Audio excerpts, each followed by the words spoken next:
नमस्कार। आज का हमारा ये प्रोग्राम एक ऐसी मखमली आवाज़ को समर्पित है जिसे सुनने वाला एक अलग ही दुनिया में खो जाता है। 1950 से लेकर 70 के दशक तक फिल्म इंडस्ट्री को अपनी आवाज़ से सराबोर करने वाले तलत महमूद को आज हम याद करने जा रहे हैं। तलत महमूद, जिन्हें इस दुनिया को अलविदा कहे कई बरस गुजर गए हैं।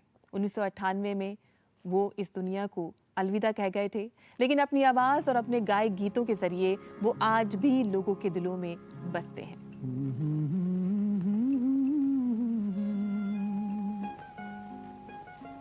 जलते हैं जिसके लिए मिलते ही आंखें, दिल हुआ दीवाना किसी का।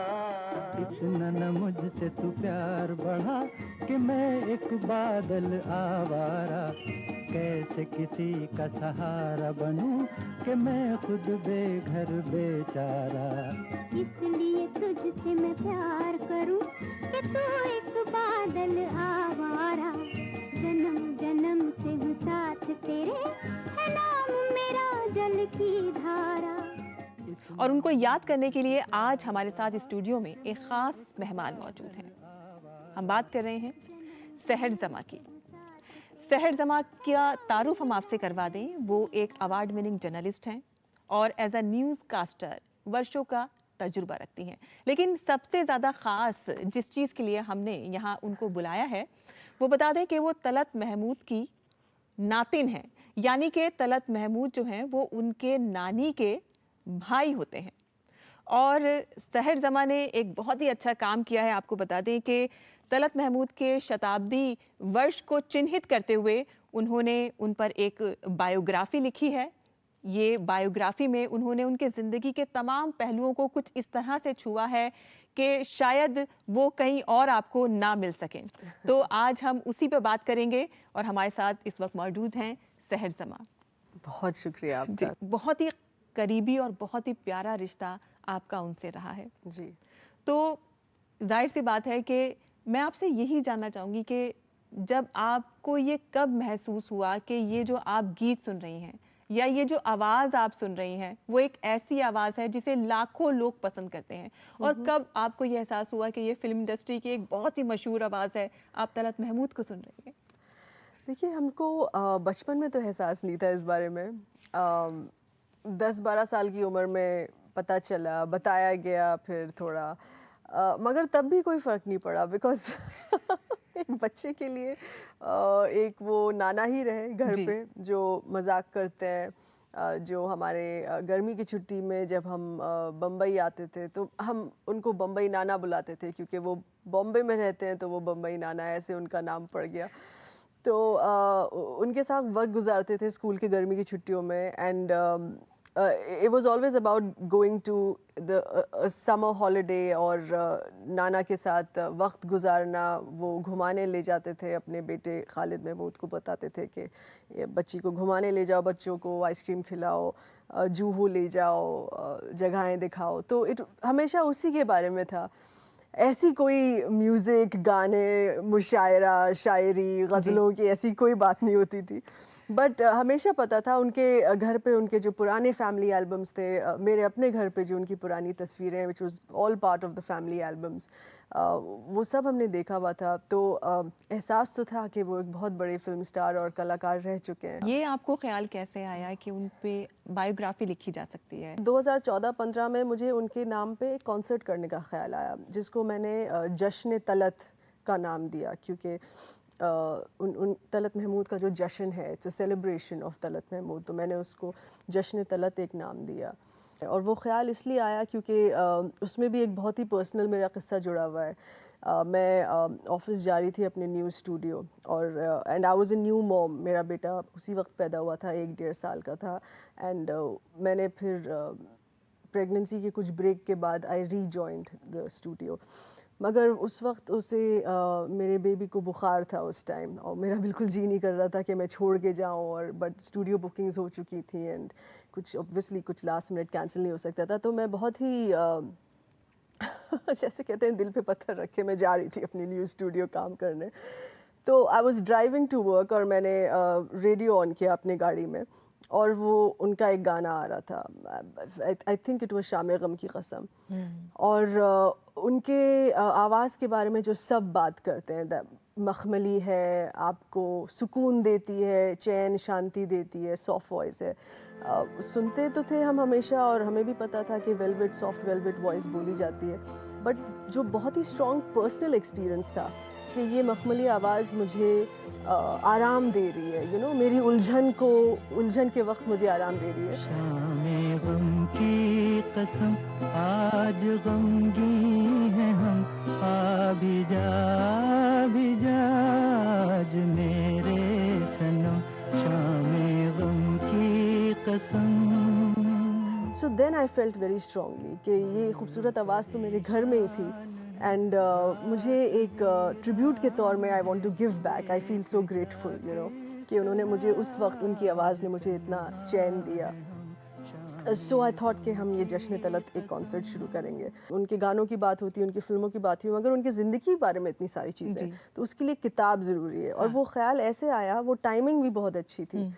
2022 में 22 के आखिर में मैंने किताब लिखना शुरू की, और 24 तक मुझे तैयार करना था, क्योंकि ये इनकी जन्म शताब्दी है। अच्छा, बहुत सारे लोग जो हैं वो उनके बारे में जानना भी चाहते हैं कि भाई गायकी में बहुत ज़्यादा शौकीन थे, और ख़ास तौर पे उर्दू लिटरेचर को लेके बहुत ज़्यादा उनमें था, जैसे कि गालिब, मीर तकी मीर, दाग और इकबाल, इन सब के शेर उनको ज़बानी याद थे, और उनका तलफ़्फ़ुज़ बहुत ज़्यादा अच्छा था। जिस तरह से ज़बान साफ थी, और गज़ल में तो तलफ़्फ़ुज़ की बहुत ज़्यादा अहमियत होती है, तो देख सकते हैं जिस तरह के उनके अंदर सॉफ्ट स्पोकन थे, उर्दू की शायरी करते थे, गज़ल गाते थे, तो ये पूरा माहौल जिस तरह से उनको मिला, उस पर थोड़ा सा हम चाहते हैं कि आप रोशनी डालिए कि वो उनको किस तरह से मिला। ख़ास तौर पे आपने अपनी फुप्पी का उसमें जिक्र किया है कि वहाँ उनके घर में वो रहे थे, जिसकी वजह से उनको ये पूरा माहौल मिला, वो हम जानना चाहते हैं।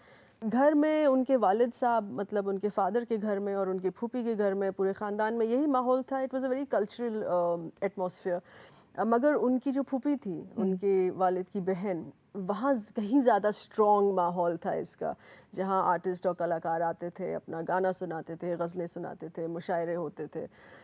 तो वहाँ से उन्होंने पिकअप किया, और उनकी फूफी का इसलिए बहुत बड़ा रोल है उनके करियर में, क्योंकि वालिद साहब का उनके ये कहना था कि ये सब बहुत ज़रूरी चीज़ें हैं हमारी ज़िंदगी में, मगर इसमें आप काम नहीं कर सकते। वो हर वालिद कहते हैं। मैंने ज़्यादातर कलाकारों की और जो गायक हैं उनके हर वालिद वो यही बोलते हैं कि शौक रखो, लेकिन प्रोफेशन मत बनाना इसको। राइट। तो और उस वक्त कमर्शियल सिनेमा, कमर्शियल म्यूज़िक को अच्छा नहीं माना जाता था। आप प्रमोट करिए, आप खुद एक पेट्रन बनिए प्रमोट करने के लिए आर्ट और आर्टिस्ट को, मगर उसमें से कमाई आप खुद मत करिए। तो मगर उनकी फूफी ने बोला कि छोड़ दो लड़के को, उसका वो ख़ास लड़का है, उसको छोड़ दो, उसको जाना है म्यूज़िक में तो उसको जाने दो। इतना न मुझसे तू प्यार बढ़ा कि मैं एक बादल आवारा, कैसे किसी का सहारा बनूं कि मैं खुद बेघर बेचारा।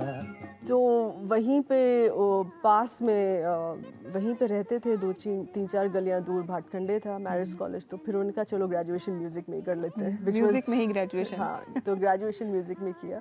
तो इस तरीके से उन्होंने फूफी की बात लेके और वालिद को मना के धीरे धीरे लेकिन वालिद के साथ भी ये कहते हैं कि लुका छुपी का जो खेल था वो चलता रहा। छुप छुप के बहुत ज्यादा रिकॉर्डिंग्स उन्होंने की, और उनकी छोटी बहन, आपने लिखा कि वो उसकी पूरी राज़दार थी। जो छोटी बहन लैला खिदवाई, जो मेरी नानी थी, उन्होंने बहुत सपोर्ट किया, और ये उनके इस गेम को सपोर्ट किया इन द सेंस, क्योंकि जैसे 16 साल की उम्र थी और वो AIR लखनऊ पहुंचे थे और लक आजमाने के लिए। उन्होंने, जैसे आपने कहा कि बहुत कॉन्फिडेंस था उनको अपनी गायकी को लेकर के, मैं तो गा रहा हूँ, तो ऐसा क्या वाकया हुआ था कि थोड़ा सा डिटेल में बताएं उसको। प्रोफेशनल म्यूज़िक की जब उन्होंने शुरुआत की, AIR लखनऊ कुछ 4 साल पहले ही उनकी ज़िंदगी में लॉन्च हुआ था। तो मिड 30s में 1934-35 AIR लखनऊ वो गए, नया रेडियो स्टेशन खुला था, और ऑल इंडिया रेडियो लखनऊ के स्टेशन में जब वो गए, उन्होंने कहा भाई मैं तो शुरू से गा रहा हूँ, मैं घर पे गाता हूँ और मैं ज़रूर रिकॉर्डिंग करूँगा। फिर वहाँ जाके पता चला कि माइक्रोफोन में आवाज़ बदल जाती है, हारमोनियम और तबला के साथ कैसे मिलाया जाए ताल, how does everything come together. आज जो ये तलत महमूद हैं, ये उसी की वजह से हैं, ये जो उनका डेडिकेशन था। डेडिकेशन बिल्कुल। 16 साल की उम्र में ऑल इंडिया रेडियो की रिकॉर्डिंग हुई और जब वो भाटखंडे में पढ़ रहे थे तो उन दिनों में कैंपस रिक्रूटमेंट जो हम आज कहते हैं, मार्केटिंग टर्म जो है आजकल का, कॉर्पोरेट वर्ल्ड का जो टर्म है कैंपस रिक्रूटमेंट, उन दिनों में HMV आता था भाटखंडे कॉलेज गायकों को, अच्छे अच्छे गायकों को सेलेक्ट करने। तो जब वो पढ़ रहे थे, वो अपने सेकंड ईयर में थे और HMV ने उनको पिकअप किया कि आप कलकत्ता चलिए, क्योंकि उस वक्त कलकत्ता म्यूज़िक और फिल्म इंडस्ट्री का हब था। बम्बई उस वक्त नहीं, बॉलीवुड नहीं था उस वक्त, यू नो, तो सारा एंटरटेनमेंट फिल्मों का काम कलकत्ता में होता था। तो HMV ने बोला हम चाहते हैं कि आप हमारे साथ आइए, 2-3 गानों की रिकॉर्डिंग करिए। तो वो गए कलकत्ता, सेकंड ईयर में थे, दूसरे साल अपने बैचलर्स के, तो वो गए वहाँ, कलकत्ता गए, वहाँ रिकॉर्डिंग की। फिर वहाँ पे एक बहुत ही मशहूर गायक और न्यू थिएटर्स के जो बोर्ड मेंबर थे, पंकज मलिक साहब, उन्होंने उनकी वहाँ की रिकॉर्डिंग सुनी और बोला कि तुम यहीं रुक जाओ, तुम तो चल पड़े हो इस दुनिया में, तुम्हें अब और कुछ सीखने की और वापस जाने की ज़रूरत नहीं है, अब तुम्हारी दुनिया स्टूडियो में ही है। So at that time he said कि नहीं, मुझे अपनी पढ़ाई पूरी करनी है। अच्छा, वो भी वालिद का भी खौफ था थोड़ा सा कि अगर नहीं की तो फिर वहाँ से डांट पड़ेगी, कहीं में वापसी का रास्ता ना लेना पड़े। तो उनका मुझे 1 साल बचा है, मैं वापस जाके मुझे अपनी पढ़ाई पूरी करनी है। तो इस बात पे भाटखंडे की जो वाइस चांसलर है आजकल, उन्होंने बोला उनका क्या डेडिकेशन था कि वो वापस आए, पढ़ाई पूरी की और फिर उन्होंने क्योंकि आजकल तो यू नो आपको अगर मौका मिल जाए, एज यू से कि आपको एक फ़र्स्ट ब्रेक मिला है रिकॉर्डिंग का, तो आप बाकी सब छोड़ देते हैं, आप फिर रिकॉर्डिंग शुरू कर लेते हैं। मगर ये फिर वापस गए, 1 साल पूरी पढ़ाई ख़त्म की और तब फिर से शुरुआत की। मिलते ही आंखें दिल हुआ दीवाना किसी का, मिलते ही आंखें दिल हुआ दीवाना किसी का, अफसाना मेरा बन गया अफसाना किसी का। अच्छा, पंकज मलिक की आपने बात की, उसमें पंकज मलिक ने एक और काम भी किया था, जहां उन्होंने उनका नाम जो था वो चेंज कराया था। और उसका क्या किस्सा है कि मतलब क्या ये ज़रूरी है कि आप अपनी आइडेंटिटी थोड़ी सी चेंज करें और उसके बाद इंडस्ट्री में आए, तो उससे क्या? तो ये फिर मैं कह रही हूँ 1940s का टाइम है, बहुत कॉमन था, सब लोग अपना नाम बदलते थे ये सोच के कि लिसनर्स और ऑडियंस ज़्यादा एक्सेप्ट करेंगी। कितने ऐसे एग्जांपल्स हैं, यूसुफ साहब जो हैं, दिलीप कुमार साहब, उन्होंने भी अपना नाम बदला। ज़्यादातर लोगों का यही रीज़न था कि घर पे पता ना चले, यू नो, नाम बदल के रिकॉर्डिंग करेंगे, घर पे पता ना चले। तो मगर ये अपने तपन, हाँ, तो ये अपने उर्दू के गाने, उर्दू गज़लें तो तलत महमूद के नाम ही रिकॉर्ड कर रहे थे। पंकज मलिक ने बोला तलत महमूद बंगाली गाना गाए, क्योंकि उन्होंने बोला तुम्हारी आवाज़ बहुत अच्छी है और अब तुम कलकत्ता में हो, सिर्फ गज़लें मत गाओ, बंगाली गाना भी शुरू कर लो। तो उन्होंने कहा भाई मैं तो शुरू से उर्दू पोइट्री फॉलो कर रहा हूँ, उसका एहसास फॉलो कर रहा हूँ, मेरे बोलने का स्टाइल, मेरी ज़ुबान बिल्कुल उर्दू में बैठी हुई है। सो पंकज मलिक साहब ने बोला कोई बात नहीं, तुम्हारा जो म्यूज़िक डायरेक्टर है कमल दास गुप्ता, वो तुम्हें सिखा देगा, जो जो तुम्हारा डाउट है प्रोनाउंसिएशन का वो सिखा देंगे, तुम गाओ। फिर उन्होंने बंगाली गाया उनका, मगर तलत महमूद बंगाली में बड़ा अजीब सा लगेगा, मैं तुमको तपन कुमार का नाम देता हूँ। तो ये किस्सा है कि कैसे उनका नाम जब उन्होंने बंगाली गाया। और बंगाली सिनेमा में, मॉडर्न बंगला म्यूज़िक में इनका एक अलग करियर है पूरा, करियर एज तपन कुमार। तो बंगाली में भी बहुत ज़्यादा हिट थे वो।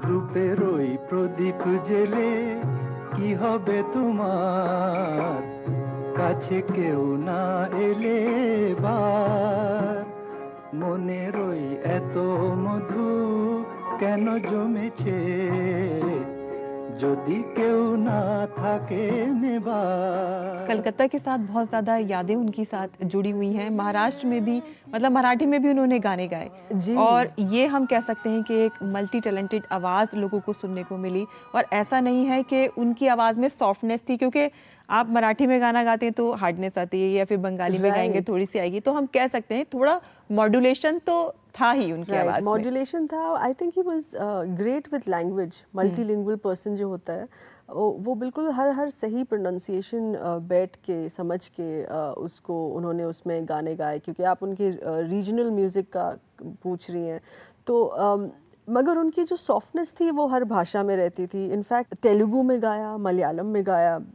हमारी एक बहुत बड़ी गायक हैं, उनका नाम है पी सुशीला। वो साउथ इंडिया की लता मंगेशकर मानी जाती हैं, the Nightingale of south India. और वो अभी उनकी उम्र होगी 90 साल के ऊपर। मैं बहुत खुशकिस्मत हूँ। मैं किताब लिखते वक्त मेरी ऐसी लोगों से मुलाकात हुई जो अभी भी हैं, और वो सब 90 साल के हैं, मगर उन सब की याददाश्त इतनी स्ट्रॉन्ग है। तो उन्होंने बोला Telugu is one of the most difficult languages that we have in India. उसको समझना और उसके प्रोनाउंसिएशन का जो मोड़ तोड़ होता है बहुत मुश्किल लोग समझते हैं। बट पी सुशीला जी ने बोला कि वो बिल्कुल हैरान थी कि जब तलत महमूद उनके साथ प्रैक्टिस कर रहे थे कि आप उनको सुनिए, आप कभी नहीं कह सकते कि ये नॉन तेलुगु स्पीकिंग पर्सन ने गाना गाया है। ऐसे वो अपने आप को ढाल देते थे भाषा में। दर्द की आपने बात की है, और गायकी में दर्द के लिए तो हम जान सकते हैं कि दिलीप कुमार की वो आवाज़ कहे जाते थे। जिस तरह से फिल्म इंडस्ट्री में ट्रेजेडी किंग के नाम से दिलीप कुमार मशहूर हुए, इस तरह से हम कह सकते हैं कि कहीं ना कहीं तलत महमूद के गाए हुए गीतों ने कहीं ना कहीं उनको ट्रेजेडी किंग बनाने में बहुत ज़्यादा अहम भूमिका निभाई है। आपको क्या लगता है? नहीं, मैं तो ये नहीं कह सकती भाई। Please, we are talking about giants. बहुत ही दिग्गज सीनियर लेजेंड्स की बात कर रही हूँ मैं। बिल्कुल नहीं ये कह सकती, मगर मैं किसी और के लफ्ज़ इस्तेमाल करना चाहूँगी कि अक्सर लोग कहते हैं कि दिलीप कुमार साहब का जो ट्रेजेडी किंग का जो फेज़ है वो तलत महमूद की आवाज़ के बिना इनकम्प्लीट है। और अभी हाल ही में जब मेरी बुक का किताब का उद्घाटन हो रहा था तो हमारे जो फिल्म मेकर हैं मुज़फ़्फ़र अली साहब, मैं उन्हीं के लफ्ज़ इस्तेमाल करूँगी, वो आए थे और उन्होंने बोला कि सब लोग दिलीप कुमार साहब की बात करते हैं और तलत महमूद की उनकी पार्टनरशिप की बात करते हैं, मगर मैं थोड़ा घुमा के बात करूँगा। उन्होंने कहा कि तलत महमूद की आवाज़ ऐसी थी जो दिलीप कुमार को अमर कर गई। तो ये मुझे काफ़ी इंटरेस्टिंग लगा। He completely turned it around and give a new perspective to it.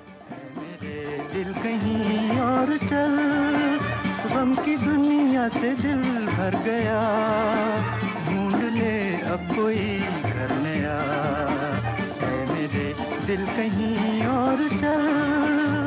अच्छा, देखने में बहुत ज़्यादा खूबसूरत थे और इस तरह की कुछ आजमाइश भी की उन्होंने, मतलब एक्टिंग का भी बहुत ज़्यादा शौक था और कई सारे फिल्मों में एज अ हीरो भी बनकर आए। हाँ। तो आगे उन्होंने एक्टिंग को फॉलो क्यों नहीं किया? मतलब ये तलत महमूद की बड़ी उल्टी कहानी है, यू नो, बिकॉज मुझे कई लोगों ने फिल्म इंडस्ट्री में बोला कि जो भी फिल्म इंडस्ट्री एंटर करता है, चाहे वो प्रोड्यूसर हो, डायरेक्टर हो या कैरेक्टर आर्टिस्ट हो, उनका फर्स्ट ट्राई होता है कि वो हीरो बने। यू नो, फर्स्ट एम्बिशन सबका होता है कि वो पहले हीरो बने। जब वो नहीं बन पाए तब वो पर्दे के पीछे का काम कुछ शुरू करते हैं, या यूजुअली ऐसा देखा गया है मोस्टली कि सबसे बड़ा एम्बिशन लोगों का होता है कि हम हीरो बने। मगर तलत महमूद की उल्टी कहानी यूँ है कि उनको बिल्कुल दिलचस्पी नहीं थी एक्टिंग करने की। वो हमेशा अपने मौसीकी में बहुत तवज्जो रखते थे एंड उनके जिन फिल्मों में उन्होंने गाया और दूसरे प्रोड्यूसर्स और डायरेक्टर्स ने उनको ऑब्जर्व किया कि as far as singers are concern, क्योंकि सिंगर्स पर्दे के पीछे रहते हैं तो लोग उनको पहचानते नहीं हैं जी।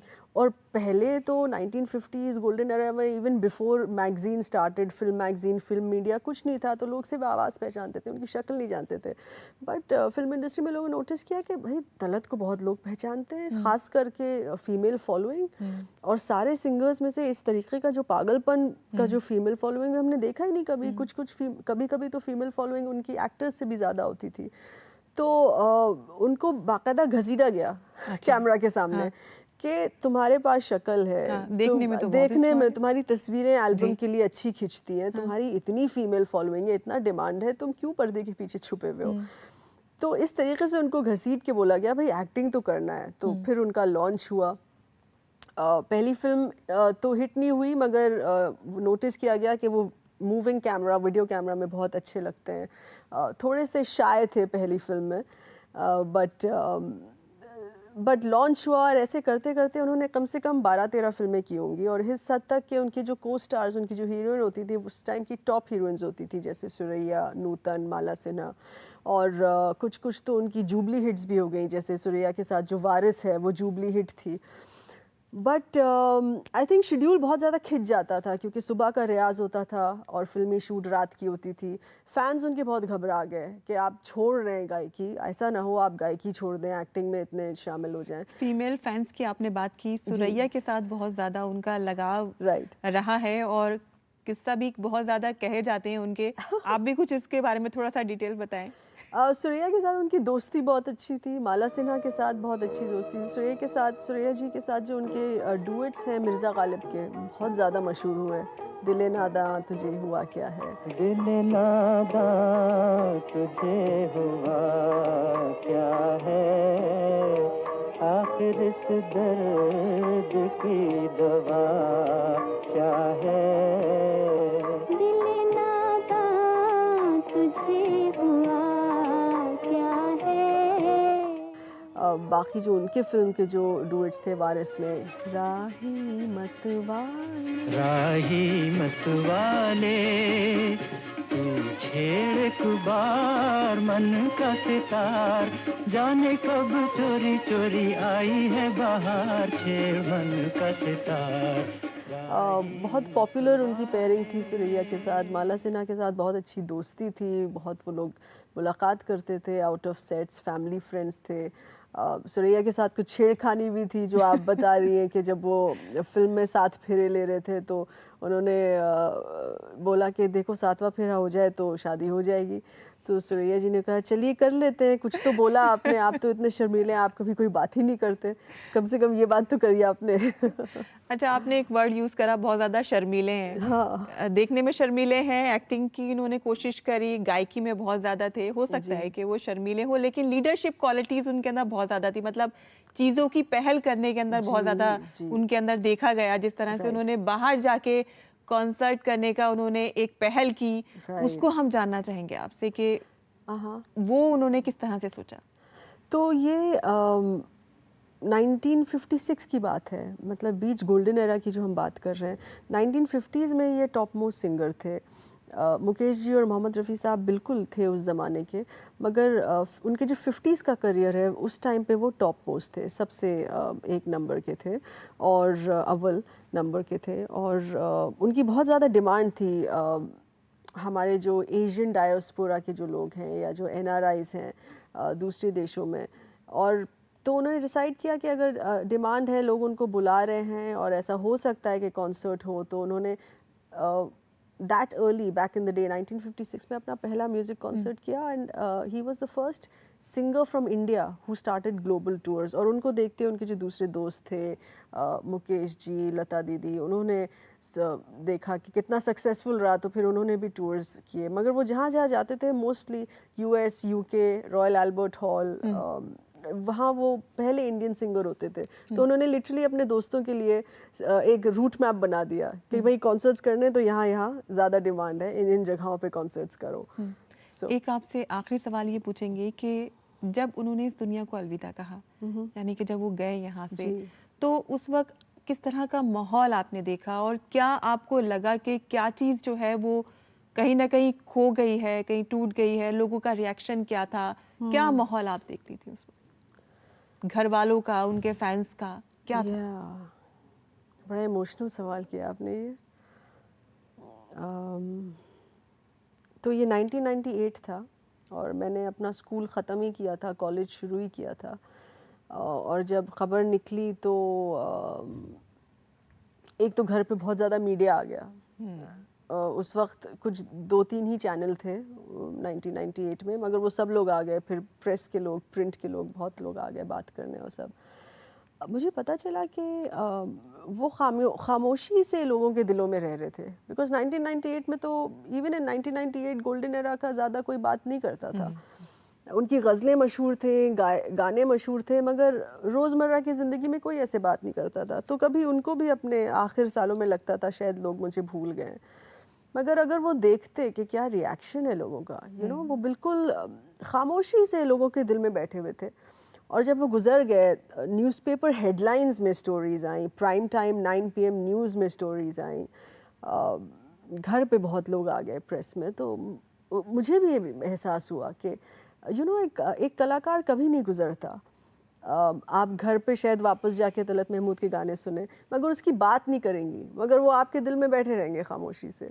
जैसे मेरे जश्न तलत के कॉन्सर्ट्स हुए थे, या कल जो थिएटर शो हुआ था, जो मेरे किताब पे बेस्ड जो थिएटर शो था, वो इतना हाउसफुल हो गया कि लोग खड़े रहे। कई लोग, मुझे इतने मैसेजेस आए कि लोग पलट के चले गए क्योंकि बैठने की जगह नहीं थी।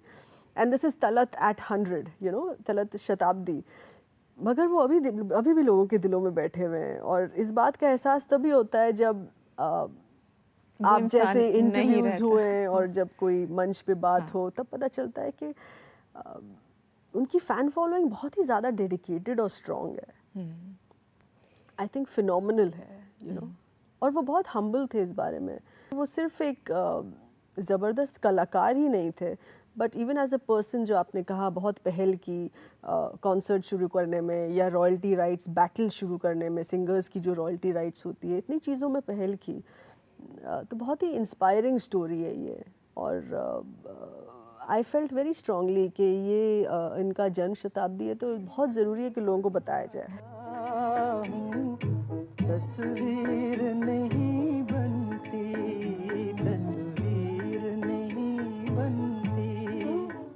तो सहर जी, बहुत बहुत शुक्रिया कि आप यहाँ पर आईं और तलत महमूद से जुड़ी हुई इतनी खूबसूरत और इतनी प्यारी यादों को आपने यहाँ पर ताज़ा किया। बहुत शुक्रिया आपका।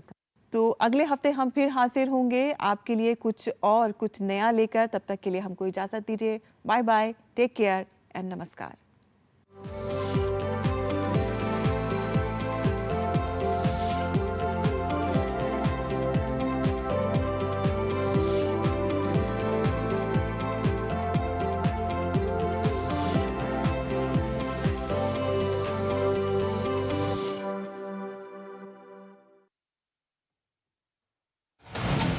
कश्मीर से कन्याकुमारी तक, कच्छ से कामाख्या तक, राज्यों की राजधानियों से प्रदेशों के कोने कोने तक, होगी हर राज्य के हर हिस्से की पूरी खबर। देखिए भारत एट 7 खबर राज्यों की, सोमवार से शुक्रवार शाम 7 बजे सिर्फ DD न्यूज पर।